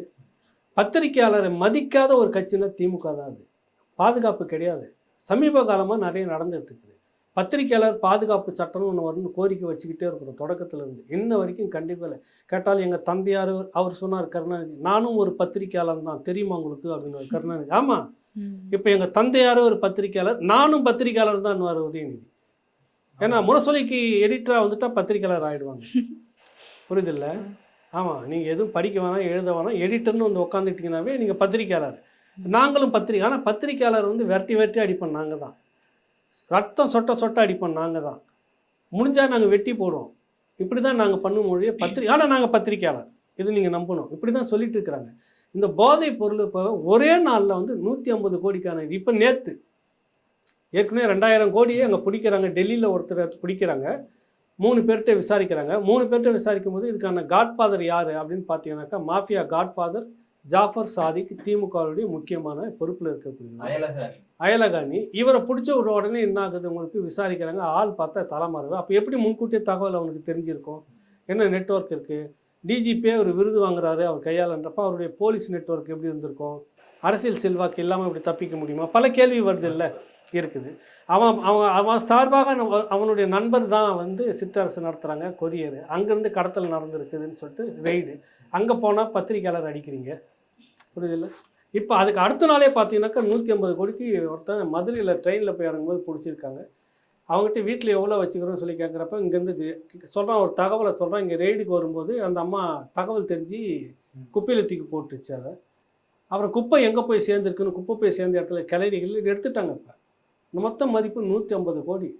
இதுக்கு மத்தியில் வந்து பார்த்தீங்கன்னாக்கா குஜராத் பக்கத்தில் ஒரு போட்டு தண்ணிக்குள்ளே இருக்குது, மடக்கிட்டாங்க போயிட்டு. என்ன அதுன்னு போய் பார்த்தீங்கன்னாக்கா அங்கே வந்து பார்த்தீங்கன்னாக்கா இதே போல் 150 கிலோ மருந்து, போதை மருந்து. அவங்ககிட்ட விசாரித்தா தமிழ்நாட்டிலேருந்து ஒரு படகு வரும். அந்த படகு வந்து எங்ககிட்ட இந்த சரக்கை வாங்கிட்டு இலங்கை வழியாக அனுப்பி வச்சிரும் அப்படின்னு அவன் வாக்குமூலம் கொடுத்துருக்கான். அப்போ தமிழ்நாடு வந்து போதை காடாக மாறிட்டு இருக்கு அப்படின்னு எடப்பாடி சொல்கிறதுல சரியாக இருக்கா தவறாக இருக்கா? சரிதானே? ஒரு குட்காவுக்கே நீங்கள் ஆட்டம் போட்ட ஆள் போஸ்டிங்க இப்போ பவுடராக சுற்றிட்டு இருக்குது. ஒரு தெருவுக்குள்ளே எதை செங்கல் வச்சா கூட போய் நின்றுக்கிட்டு எனக்கு வரியை கட்டலைனாக்கா நான் உன்னை அனுமதிக்க மாட்டேன்னு பிரிட்டிஷ் கவர்மெண்ட்டுக்காரன் எல்லா இடத்துலையும் எனக்கு வரி கட்டுனால கவுன்சிலர் எல்லா இடத்துலையும் போய் எல்லா நிர்வாகியும் போய் அந்த உங்களுக்கு என்னென்னா பணம் எக்கச்சக்கமாக கொடுத்து சீட்டு வாங்கிட்டான், சம்பாதிக்க முடியல. எதை போய் தொட்டாலும் அந்த இடத்துல எனக்கு கொடுக்க வேண்டியதை கொடுத்து நீ வீடு கட்டிக்கின்னு நிற்கிறான் உங்கால். இப்போ கவுன்சிலர் அப்படிங்கிறப்போ போதை நடமாட்டம் உங்களுக்கு தெரியாமல் இருக்குமா? லோக்கலில் ஒரு திமுகவில் இப்போ சமீபத்தில் வெடிகுண்டு வீசி வெட்டி போட்டாங்க ஒரு கோஷ்டி. என்ன பின்னணி அப்படின்னு விசாரிச்சாக்கா போதை மருந்து கடத்தல் விவகாரத்துக்குள்ளே சம்மந்தப்பட்டிருக்கு. அந்த பகுதி முழுக்க போதை நடமாட்டம், போதை பவுடர் நிறைய நடமாட்டம். கண்டிக்கிறாரா இல்லை இவருக்கு அதில் பங்கு வரலன்னு சண்டையான்னு தெரியாது. பிரச்சனை மேலே பிரச்சனை கொடுத்துக்கிட்டே இருக்கிறாரு. போலீஸே ஆள் வச்சு காட்டி கொடுத்துட்டு தான் இவரை வந்து வெட்டி கொண்டாங்க அப்படின்னு இப்போ பேப்பரில் வந்துருக்குது. காவல்துறை தான் இதுக்கு, ஏன்னா இதுக்கு பின்னாடி எல்லாமே காவல்துறை இருக்குது. இப்போ இந்த காவல்துறை கண்டுக்காமல் இருக்குதா? காவல்துறைக்கு தெரியாதா? எங்கேயோ இருக்கக்கூடிய ஒரு அமெரிக்காவுடைய உளவு தகவல் டெல்லிக்கு கொடுத்து டெல்லியினுடைய போதை மருந்து தடுப்பு பிரிவு அந்த விஷயத்தை எடுத்துகிட்டு இவ்வளோ நெட்வொர்க்கையும் பிடிக்கும்போது உன்னுடைய இன்டெலிஜென்ட் டிபார்ட்மெண்ட் என்ன பண்ணிகிட்ருக்கேன்? தனிப்பட்ட நபரை வேவு பார்த்துக்கின்னு சுற்றிக்கின்னு இருக்குதா உங்களுக்கு வேலை? எவ்வளோ பெரிய விஷயம் போதை நடமாட்டம். இப்போ குறிப்பிட்ட நாளுக்குள்ளார அது ஒரு 2000 கோடி, இங்கே ஒரு 150 கோடி. இதனுடைய மதிப்பு வந்து பார்த்தா 1000 கோடின்றாங்க இப்போ பிடிச்சிருக்குது. அதுக்கடுத்தது வந்து போட்டில் பிடிச்சது அது ஒரு 2000. எத்தனை 1000 கோடி தமிழ்நாட்டை கடந்து தமிழ்நாட்டுக்குள்ளே சுற்றி எவ்வளோ எத்தனை 1000 கோடி இங்கே சுற்றுது. சார் போதைப் பொருள் மட்டும் இல்லை, 2 கோடி ஹவாலா பணத்தையும் பறிமுதல் செஞ்சுருக்காங்க. இந்த ஹவாலா பணம் வந்துட்டு தேர்தலுக்காக கொண்டு வந்து இறக்கப்படுதா அப்படின்ற கேள்வி இருக்குது. பொதுவாக ஹவாலான்றது வெளிநாட்டிலேருந்து அங்கே அனுப்புவாங்க, இங்கேருந்து ஒரு ஏஜென்ட் கொண்டு போடுவாங்க. பிடிச்சிருக்கிறாங்க அதை சவுகர்பேட்டைன்னு நினைக்கிறேன். அது எந்த மார்வாடிகளுக்கு வந்தது, அங்கேருந்து யாருக்கு போனதுன்னு தெரியல. அனுப்புனது யார், வாங்குறது யார் அப்படின்றத இப்போ விசாரிச்சுக்கிட்டு இருக்கிறாங்க. பின்னணியில் பார்த்தா அதான் மோசமாக போயிட்டுருக்கு. எடப்பாடி பழனிசாமி சொல்கிறது ஒரு வார்த்தை என்னென்னா, குப்பையில் இருந்துட்டு ரயில் குப்பையில் இருந்துட்டு கார்பரேஷன் குப்பை வரைக்கும் அந்த போதைப் பொருள் தான் பரவி கிடக்குது தமிழ்நாடு முழுக்க. அந்த அளவுக்கு வந்துடுச்சு. எங்கே பள்ளி கல்லூரி கிராமங்களில் போயிடுச்சு இன்றைக்கி தெரியுமா போதைப் பவுடர். திருப்பூரில் வந்து கடைக்கு கடைக்கு விற்றுருக்காங்கன்னு ஏற்கனவே ஒரு பெரிய செய்தி வந்தது.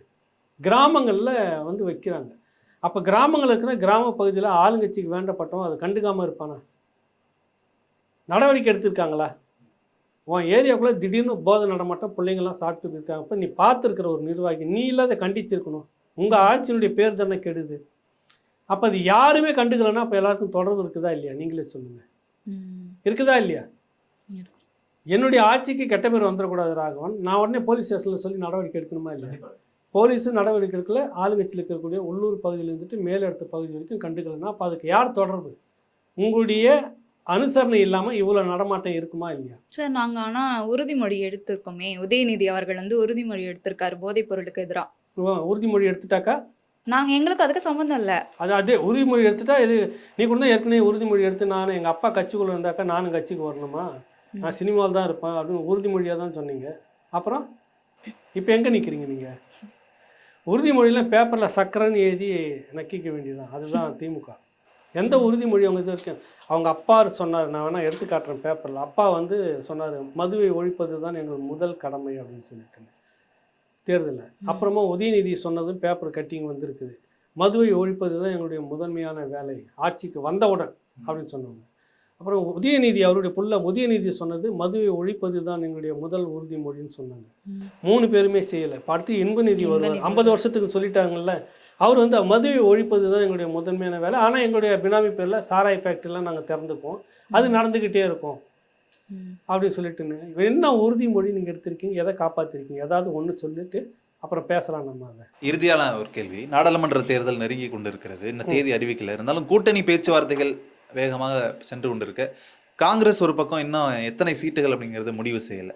ஒரு பக்கம் பாஜக கூட்டணியில் தமிழ் மாநில காங்கிரஸ் ஜி.கே. வாசன் அவர்கள் 4 மக்களவை தொகுதிகளையும் ஒரு ராஜ்யசபா சீட்டும் வேணும் அப்படின்னு கோரிக்கை வைத்திருக்கிறாரு.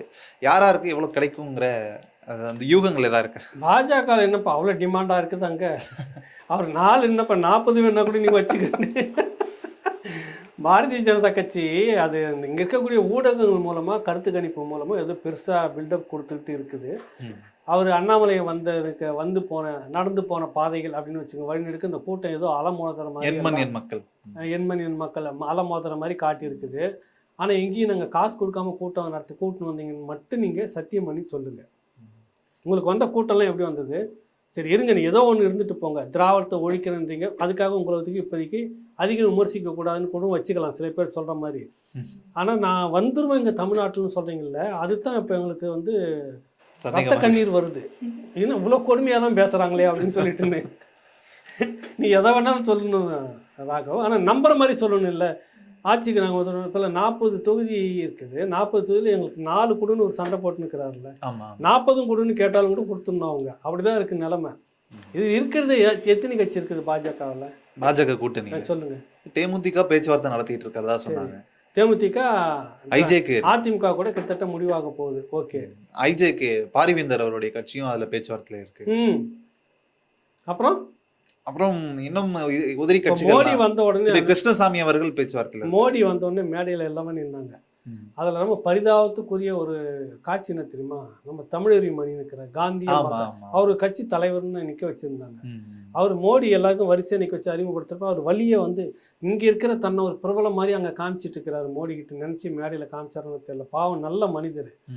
அவரை கண்டுக்காதவே பக்கத்தில் இருக்கக்கூடிய அவர் உருவத்துக்கு இவர் தான் ஜான் பாண்டியனை போய் தட்டி கொடுத்து பிரதமர் மோடி இவர் கண்டுக்கவே இல்லை. கேப்பில் அப்படி ஒதுக்கி விட்டாங்க. அவரை அப்படி மூஞ்சி சில்லுன்னு ஆகுது. இந்த பழப்பு வேணுமா அவருக்கு அப்படின்னு ஒரு கேள்வி வருது. நீ இந்த மாதிரி ஆளெல்லாம் வச்சிருக்கிற கிருஷ்ணசாமி, ஜான் பாண்டியன், அப்புறம் இந்த மாதிரி இதான் உங்கள் கட்சி. இந்த கட்சியில் ஏதோ சீட்டுகள்லாம் அடிச்சுக்கிற மாதிரியும், இதில் வந்து 4 மட்டும் எங்களுக்கு வேணும் அப்படின்னு இவங்க கேட்டுக்கிற மாதிரியும் டிமாண்ட் ஏற்படுற மாதிரி நீங்கள் இப்போ பேசிட்டு இருக்கிறீங்க. புரியுதில்ல? கேட்குறவனுக்கெல்லாம் கொடுத்துட்டிங்கன்னா உங்களுக்கு கொஞ்சம் மரியாதை இருக்குது. எல்லோரும் சேர்ந்து நிற்கிறதுக்காக ஒரு வழி இருக்குது. இதில் நீங்கள் வேறு டிமாண்ட் பெறுன்றீங்க. அதான பெரிய கொடுமைன்றது தான். தம்பி திமுக பார்த்து நீ புளியை பார்த்து பூனை சூடு போட்டுக்கூடாது. திமுக அதிமுக டிமாண்ட் பண்ணுறாங்க, சரி நியாயம். டெல்லி கூட்டணிக்கு நீங்கள் டெல்லி இந்தியா முழுக்க அங்கே நீங்கள் டிமாண்ட் பண்ணுறீங்க, அது வந்து நியாயம். தமிழ்நாட்டுக்குள்ளே இருக்கக்கூடிய பாரதிய ஜனதா கட்சி நீங்கள் டிமாண்ட் பண்ணுறீங்கன்றது தான் கொடுமையாக இருக்குது. ரத்த கண்ணீர் வருது. கேட்குறத கொடுத்துட்டு இப்போ 4 கேட்குறேன், நீ 8 கூட வச்சுக்கோ. இந்தா எங்கே இருக்காங்க ஆள் 40க்கு நிற்கிறதுக்கு பாஜகவில் அப்படின்னு இருக்குதுல்ல, நிறுத்திக்கலாம் நீங்கள், அது வேறு விஷயம்.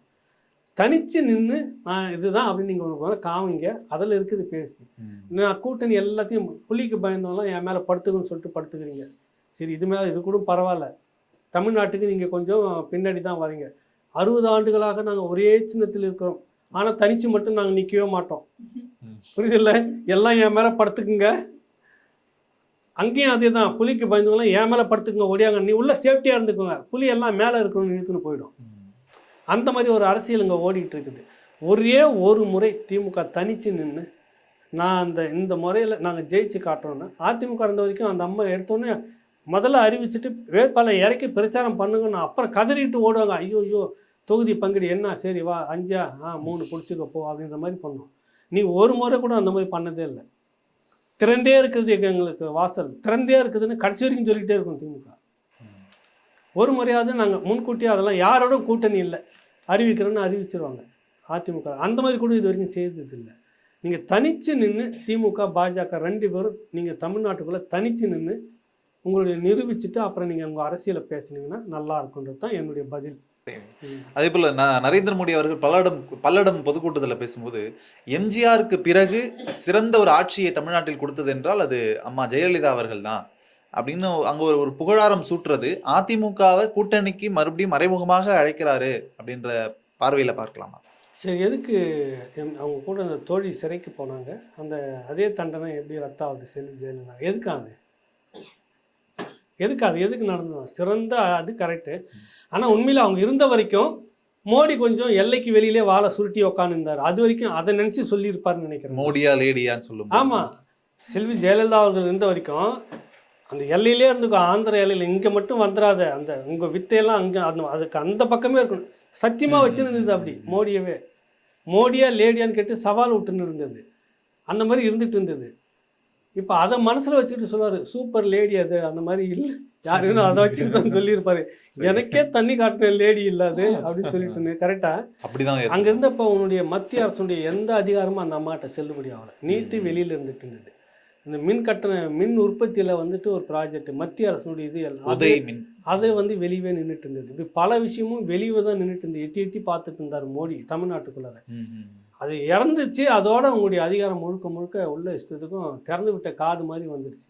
அந்த பயத்தில் அவர் சொல்கிறார். மோடி சொல்லக்கூடிய காரணம், நான் பார்த்த வரைக்கும் செல்வி ஜெயலலிதா மாதிரி என்னை மிரட்டணும் ஒரு ஆள் இல்லை, அதனால தான் நான் சிறந்த ஒரு ஆட்சின்னு அவர் சொல்லியிருப்பாருன்னு நான் நினைக்கிறேன். சரி, என்ன அந்த பக்கம் ஊழல் நடந்திருக்குது, அந்த பக்கம் அது எப்படி சிறந்ததுன்னு சொல்ல முடியும். ஆனால் மோடி பாஜகவை எல்லையிலே நிறுத்தி வச்ச வரைக்கும் செல்வி ஜெயலலிதா அவர்களை பாராட்டலாம். அந்த வகையில் அவர் செல்வி ஜெயலலிதா அவர்களை பாராட்டலாம்னு நினைக்கிறார். அது ஒன்று. ஓட்டுக்காக வேண்டி இப்போ ஓட்டு வாங்கணும்ல பப்ளிக் கிட்ட, எல்லாரும் எம்ஜிஆரை பேசுகிறாங்க, நம்மளும் பேசி ஓட்டு வாங்குவோம். இது 2021 தேர்தல் பிரச்சாரத்தில் நடந்துச்சு. எல்லாரும் எம்ஜிஆர் பற்றி பேசுகிறாங்க, எம்ஜிஆர் ஆட்சியை தருவோம்னு சொல்லி. ஆனால் மோடியை பேசி ஓட்டு கேட்கல பாஜக யாரும். புரியுதுல்ல? அப்போ கூட்டணி வச்சப்ப அவங்க பேரை சொல்லி அவர் படத்தை போட்டு ஓட்டு கேட்க மாட்டேங்கிறாங்க. படத்தை போட்ட ஓட்டு இல்லை உங்களுக்கு, இவரை காமிச்சா ஓட்டு கூட போட மாட்டாங்க அப்படின்ற மாதிரி தான் இருந்தது. இந்த முறை காட்டுவாங்கன்னு நினைக்கிறேன், பார்க்கலாம் எப்படின்னான்றதுன்னு. பல்வேறு தகவல்களை பகிர்ந்துருக்கீங்க, மிக்க நன்றி. ஆமாம், நன்றி பிரியா, நன்றி ராகவ், வணக்கம். இதுவரை நான் என்ற நிகழ்ச்சி தொடர்ந்து ராவணாவில் ஒளிபரப்பாகி கொண்டிருக்கிறது. அந்த வகையில் கார்ட்டூனிஸ்ட் பாலா அவர்களின் வாழ்க்கை பயணத்தை அவர் சொல்லிய விதத்தில் இதுவரை நான் நிகழ்ச்சியின் மூலமாக உங்களுக்கு கடத்த இருக்கிறோம். கார்ட்டூனிஸ்ட் பாலா எப்படி கார்ட்டூனிஸ்ட் ஆனார், மும்பையில் தொடங்கிய அவரது பயணம் சென்னையில் இன்று வரை எப்படி தொடர்ந்து கொண்டு இருக்கிறது, அவர் அனுபவித்த வலிகளும் வேதனைகளும் வெற்றிகளும் தோல்விகளும் என்று அவர் தன்னுடைய முழு பயணத்தையும் ராவணாவில் இதுவரை நான் நிகழ்ச்சியில் பகிர்ந்திருக்கிறாரு. அதை உங்களுக்கு சமர்ப்பிப்பதில் ரொம்ப மகிழ்ச்சி அடைகிறோம். தினசரி இல்லாமல் ஒரு நாள் விட்டு ஒரு நாள் இந்த நிகழ்ச்சி ஒளிபரப்பாகும். தொடர்ந்து இந்த நிகழ்ச்சிக்கு ஆதரவு தருவீர்கள் என்ற நம்பிக்கையில் நன்றி, வணக்கம். மறக்காம ராவணாவுக்கு சப்ஸ்கிரைப் பண்ணிடுங்க. பார்க்கலாம்.